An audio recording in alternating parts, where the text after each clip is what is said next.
The last time anyone saw Sandra 16, she was shopping at the Greenbrier shopping center across the street from her family apartment. Investigators believe it is possible she was a victim of serial killing couple Charlene and Gerald Gallego. Despite the couple's arrests, Sandra's case remains unsolved. In 1978, Sandra lived with her mother in an apartment on 4th and Greenbrier in Sparks. They had recently moved there from California, and Sandra was attending Reed High School. On June 23rd, Sandra phoned her mother and asked her if she could ride her bike to the Reno rodeo. Later that day, witnesses would tell investigators they saw Sandra at the shopping center across the street from her apartment. Sandra never made it home that day, and she was reported missing and listed as a missing person, but a possible runaway. Her family and friends spent decades disputing the runaway claim. A new detective, Ken Gallup, would be assigned to her case in 2007, and he told reporters that he didn't believe there was a good deal of work done in her case to today's standards, saying, quote, "Today, we'd throw resources at it right away.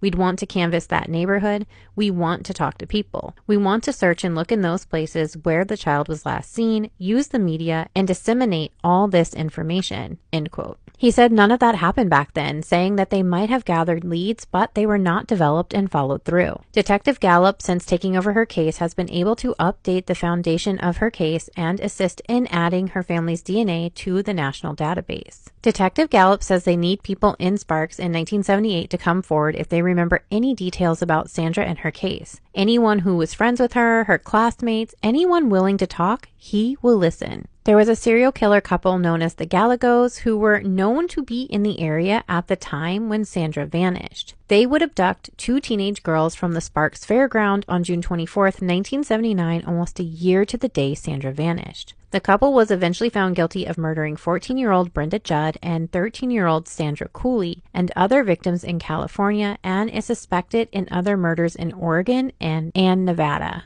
Gerald would be sentenced to death in California for the murders and die of natural causes on death row. Charlene, who testified against her husband, was released in 1997 on a reduced sentence and was last known to be living in California under a new name. Police have not been able to secure an interview with her about Sandra's disappearance, but they are continuing to pursue other leads in her case. At the time of Sandra's disappearance, she was 16, 5 feet 1, around 110 pounds, described as a Caucasian female with blonde hair and brown eyes. Her nickname is Sandy, and her middle name may be spelled wrong by some agencies. She has a freckled complexion, and her ears are pierced, and both of her second toes are much longer than her big toe. If you have any information in Sandra's disappearance, you are asked to contact the Sparks Police Department at 775-353-2231. Sandra was definitely failed by investigators from the beginning, so please keep her name in